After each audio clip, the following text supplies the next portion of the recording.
Hello बच्चों, तो आप लोग कैसे हैं। एक बार आपका फिर से स्वागत है GC point by CP sir YouTube channel पर।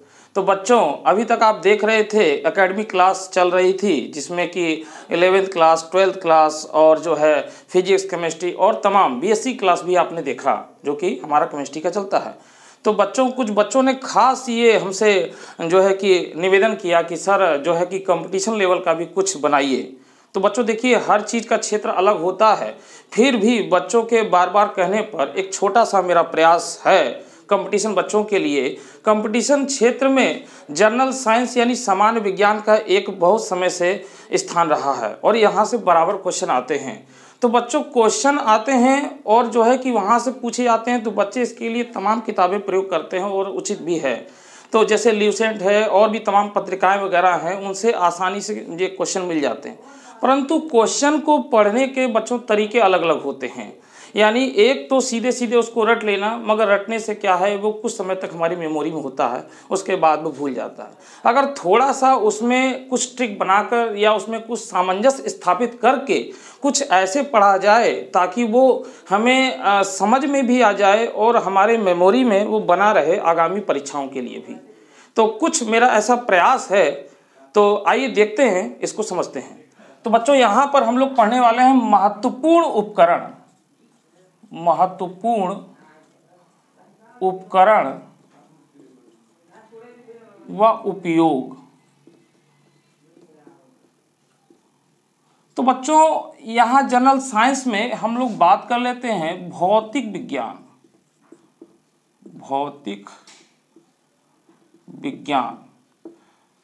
तो बच्चों, कुछ ऐसे इंस्ट्रूमेंट होते हैं जो अलग अलग क्षेत्रों में अलग अलग जगहों पर इस्तेमाल किए जाते हैं और रेलवे की परीक्षाओं या किसी भी अन्य परीक्षाओं में पूछा जाता है कि इसका उपयोग क्या है और ये कहाँ यूज होता है। एक क्वेश्चन मैं आपको लास्ट में इसके लिए दूंगा भी। तो बच्चों, हम लोग जैसे बात कर लेते हैं कुछ का। यहाँ पे जैसे देखिए, एक होता है अल्टीमीटर। अल्टीमीटर। अल्टीमीटर।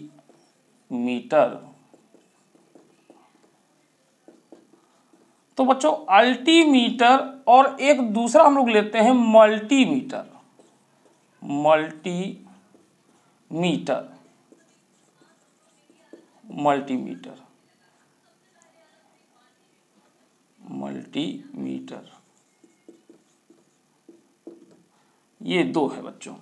तो ये दोनों बच्चों देखिए नाम मिलते जुलते हैं। अगर इसको देखा जाए और इनका उपयोग पढ़ा जाए तो बच्चों ये दोनों अलग अलग क्षेत्र में अलग अलग स्थान रखते हैं। अल्टीमीटर की अगर बात करें तो बच्चों, अल्टीमीटर का उपयोग वहाँ होता है जहाँ जो विमान उड़ते हैं तो वो धरती से कितनी ऊंचाई पर होते हैं, उनका इसका यूज किया जाता है उनको नापने की, यानी उसकी हाइट, उसकी डिस्टेंस को नापने के लिए आता है। जैसे हवाई अड्डे से अगर कोई विमान उड़ रहा है तो वो कितनी ऊंचाई पर उड़ रहा है, या किसी भी विमान की ऊंचाई को नापने के लिए जो उपकरण इंस्ट्रूमेंट प्रयोग किया जाता है उसे अल्टीमीटर कहते हैं। यहाँ हम थोड़ा सा इसको लिख सकते हैं कि किसी विमान की ऊंचाई के मापन के लिए किया जाता है।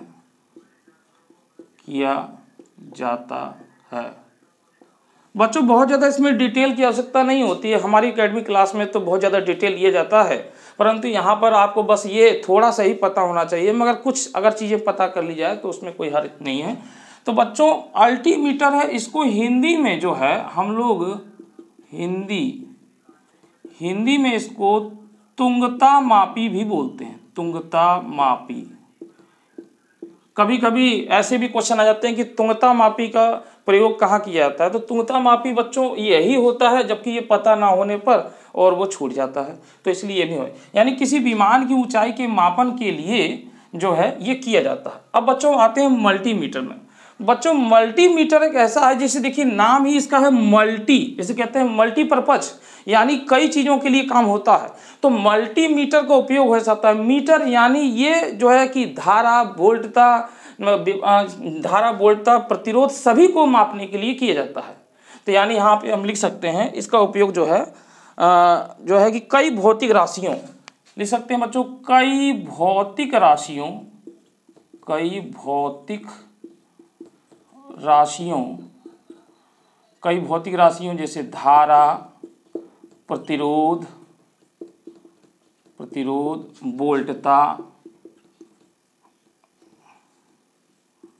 वोल्टता इत्यादि बहुत होता है, इत्यादि के मापन में किया जाता है,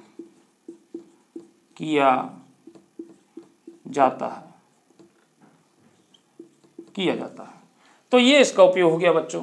यानी कई भौतिक राशियों धारा, प्रतिरोध, वोल्टता इत्यादि का मापन किया जाता है बच्चों। मल्टीमीटर पहले एक एनालॉग चलता था, एनालॉग जो है कि इसमें कई एसी वगैरह का मापन किया जाता है। अब डिजिटल आ गया, जैसे कि आप जानते हैं इलेक्ट्रॉनिक्स क्षेत्र है, तो डिजिटल में भी इसका उपयोग किया जाता है, एनालॉग सिस्टम में भी इसका उपयोग किया जाता है। यानी इससे बहुत सी चीज़ों को मापा जाता है, इसीलिए इसको मल्टीमीटर कहा जाता है, बच्चों। तीसरा अगर हम लोग बात कर लें, जो कि बहुत बच्चे जानते हैं, सामान्य है, जिसको हम लोग कहते हैं माइक्रोस्कोप।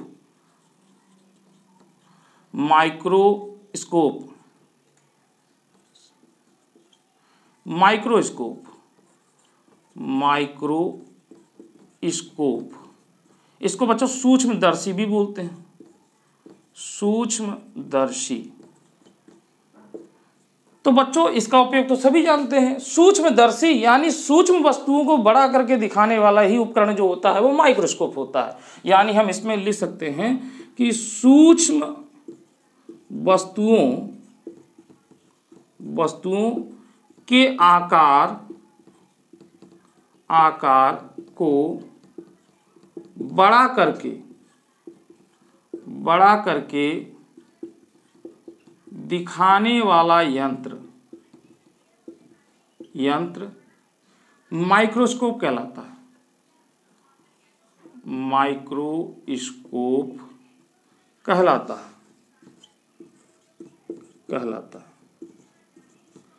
बच्चों। अब इसी से एक मिलता जुलता नाम आता है गायरोस्कोप।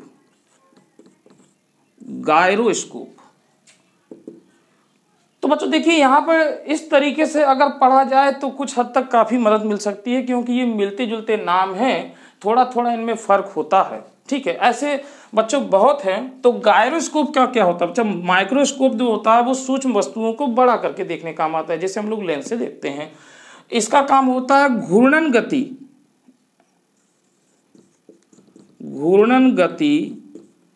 के मापन में किया जाता है।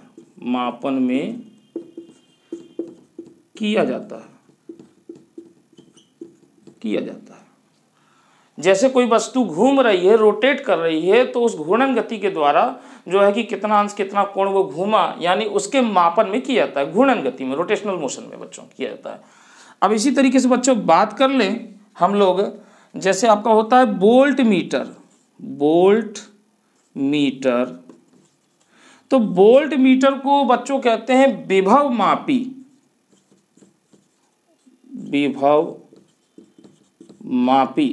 इसी बच्चों इसको बहुमापी भी बोला जाता है, बहु यानी आप समझते हैं बहुलक, बहुत सा चीज, इसलिए इसको बहुमापी भी बोलते हैं, विभव मापी। तो बच्चों विभव मापी का मतलब कि अगर कोई सर्किट है और उसके दो सिरों के बीच में अगर कोई विभवांतर अप्लाई किया जा रहा है, तो उन दोनों सिरों के बीच के बिंदु का जो दोनों सिरों के बीच जो है कि विभव का अंतर कितना हो, यानी विभवांतर, उसको मापा जाता है। विभव मापी इसलिए लिखा गया है। तो यहाँ पे हम लोग लिख सकते हैं परिपथ में दो बिंदुओं के बीच विभवांतर को मापा जाता है। बच्चों इसका और व्याख्या हम कर सकते हैं, मगर समय उसमें जाएगा, कोई मतलब नहीं है। मगर जिन बच्चों को अगर बहुत ज़्यादा डिटेल में चाहिए तो उसके लिए हमसे कर सकते हैं। तो बच्चों ये वोल्ट मीटर हो गया। इसी तरीके से बच्चों कुछ खास बात देख लें, जैसे ओम मीटर। बच्चों देखिए, कुछ तो ऐसे होते हैं जिनके नाम में ही अर्थ छिपा होता है। यहाँ पर आप देख रहे हैं ओम मीटर, ओम क्या है? प्रतिरोध का मात्रक है, तो जाहिर सी बात है प्रतिरोध को मापने का काम आता होगा ये। तो ये सिंपली हम लोग लिख सकते हैं प्रतिरोध, प्रतिरोध के मापन के काम आता है। प्रतिरोध बच्चों जो सिंबल इस तरीके से बनता है। सबसे बड़ी बात बच्चों ये है कि है तो चीज़ें बहुत नॉर्मल होती हैं, परंतु जो बच्चे कला वर्ग से होते हैं या साइंस से नहीं पढ़ पाए होते हैं या बहुत कम ही पढ़े होते हैं या बीए वगैरह आगे करते हैं, तो उन लोग को बच्चों का छूट जाता है विज्ञान। तो इसलिए वो बच्चे इन छोटी छोटी चीज़ों की उनके लिए ये भी बहुत कठिन हो जाती है। तो इसीलिए ये छोटी चीज़ें जो है कि समझना अति आवश्यक है। तो प्रतिरोध, प्रतिरोध यानी इस तरीके से जो रेजिस्टेंस होता है ये इसका मापन करता है ओम मीटर, क्योंकि ओम इसी का मात्रक है। ठीक है, तो बच्चों यहाँ पर अगला इसी तरीके से हम लोग ले सकते हैं, एक बहुत ही इंपॉर्टेंट होता है लैक्टोमीटर। लैक्टोमीटर, अब ये तो बहुत लोग जानते ही होते हैं बच्चों। लैक्टोमीटर एक ऐसा उपकरण होता है, इससे बच्चों किसी भी दो पदार्थों के अनुपात यानी उनके घनत्वों का अध्ययन किया जाता है। बेसिकली बहुत फेमस होता है, ये दूध की शुद्धता को मापा जाता है, यानी दूध में कितना पानी मिलाया गया है, पानी को हम लोग पता करते हैं इससे, तो इसी को बोलते हैं। यानी हम लिख सकते हैं लैक्टोमीटर में कि इससे दूध की शुद्धता की जांच की जा सकती है। सिंपली इससे दूध की शुद्धता की जांच की जाती है, जांच की जाती है। इसी तरीके से बच्चों बहुत से होता है मैग्नोमीटर। मैग्नोमीटर तो मैग्नोमीटर का यूज क्या होता है बच्चों? नाम ही है इसका मैग्नो यानी मैग्नेट। मैग्नेट माने क्या होता है? चुंबक। तो चुंबकीय क्षेत्र की तीव्रता को मापन में किया जाता है, यानी चुंबकीय क्षेत्र को मापने में किया जाता है, ऐसे भी लिख सकते हैं। चुंबकीय क्षेत्र को मापने में किया जाता है। तो इस तरीके से बच्चों आप ये देख रहे हैं कि ये आपके परीक्षा में आते हैं, और चाहे जैसे भी आप पढ़ते हैं, चाहे किताब से, चाहे उनको रट कर, चाहे कुछ भी है, तो ये आपको पढ़ना पड़ता है। हर एक छोटा छोटा अंश चीज पूछा जाता है, और छोटी छोटी चीज़ों से मिलकर आपका पूरा एक बनेगा सार कि आप उसको पढ़ करके। और जनरल साइंस में बच्चों भौतिक विज्ञान, रसायन विज्ञान और जीव विज्ञान तीनों मिलाकर के क्वेश्चन आते हैं, कहीं से भी कुछ भी पूछा जा सकता है। तो आप एक बार इसको नोट करना चाहें तो नोट कर लीजिए, तो हम लोग कुछ और बात कर लेते हैं।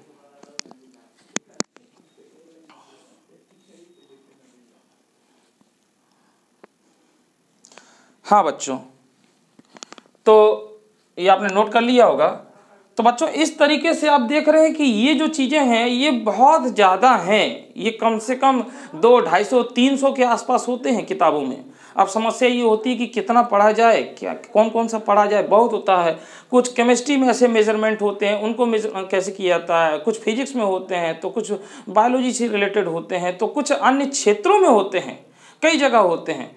तो बच्चों अगर आपके लिए ये एक छोटा सा मैंने वीडियो बनाया है, अगर इस तरीके से अगर आपके ये काम आता है, मदद आता है, आपका उपयोगी होता है, तो आप अगर आपको अच्छा लगता है तो बच्चों इसके कमेंट्स बॉक्स में लिखकर हमें सुझाव दीजिए, ताकि मैं इस पर और भी वीडियो आपके लिए बनाऊं। भौतिक विज्ञान में जैसे बल, दाब, त्वरण, वेग, संवेग, आवेग, छोटी छोटी परिभाषाएं क्या होते हैं, इनके मात्रक क्या होते हैं, बीमा क्या होती है, राशियां क्या होती हैं, और इन पर जो है कि भौतिक विज्ञान से रिलेट कितने भी क्वेश्चन आते हैं जो है कि उनको कैसे सॉल्व किया जाएगा। उसी प्रकार से रसायन विज्ञान में रासायनिक अभिक्रिया, कोई परमाणु तत्व, और जो है कि मेटल, धातु, उपधातु। बच्चों देखिए यहाँ पर उपधातु हमारे मुँह से निकल गया, तो उपधातु पर जैसे मैं इसको मिटा रहा हूँ, उपधातु। तो उपधातु में बच्चों बहुत सी चीज़ें कभी कभी पूछ लेता है कि कौन सा इसमें उपधातु है, कौन कौन सा नहीं है। ये क्वेश्चन ऐसे आ जाते हैं, छोटे छोटे क्वेश्चन आते हैं। तो जैसे आपसे पूछा जाए कि उपधातु कौन कौन से होते हैं, तो बच्चे अक्सर कंफ्यूज हैं कि कैसे याद करें, क्या नहीं है। तो देखिए उसके लिए एक सिंपल तरीका इस तरीके से याद कर सकते हैं। सब जन की आस सुनो सुनो प्रभु अल्लाह। तो बच्चों यहां पर देखिए सबसे मतलब होता है एसबी यानी एंटीमनी, जन यानी जेडन लिख सकते हैं, जिंक की का अर्थ नहीं है काट दीजिए, आस का मतलब होता है एस आर्सेनिक, और एसन का मतलब होता है एसन, ये एसबी है ये एसन है, ये टिन है ये एंटीमनी है, प्रभु यानी पीबी और अल्लाह यानी अल्मोनियम एल।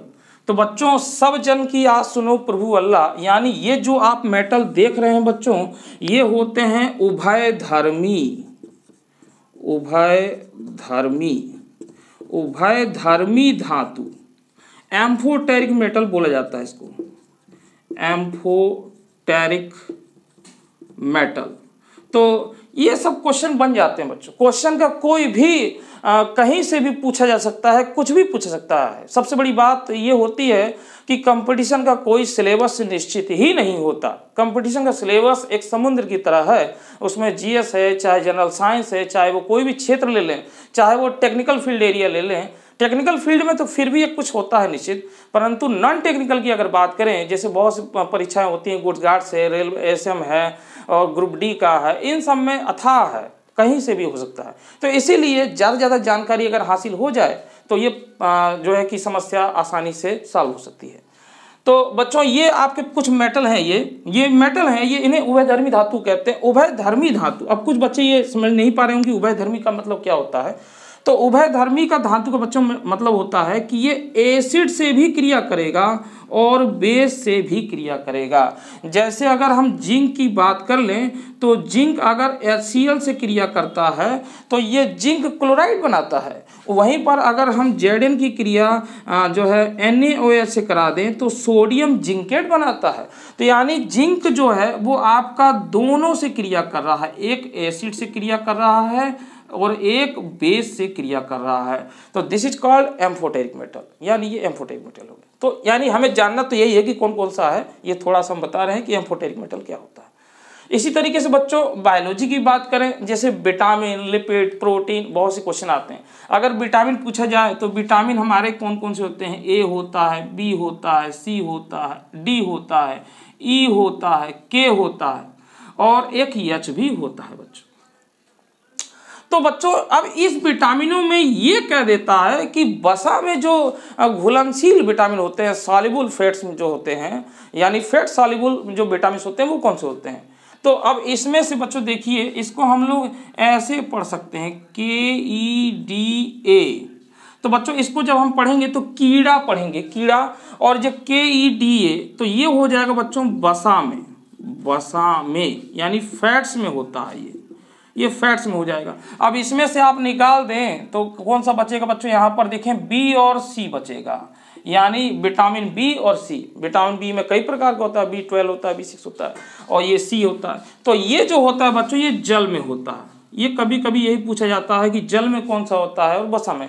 तो कीड़ा शब्द आप याद कर लें, कीड़ा जो है वसा में होता है तो उसको निकाल देंगे तो वो हो जाएगा जल में, यानी विटामिन बी और विटामिन सी हो जाएगा। एच बच्चों यहाँ पर जो होता है वो होता है बायोटीन, बायोटीन।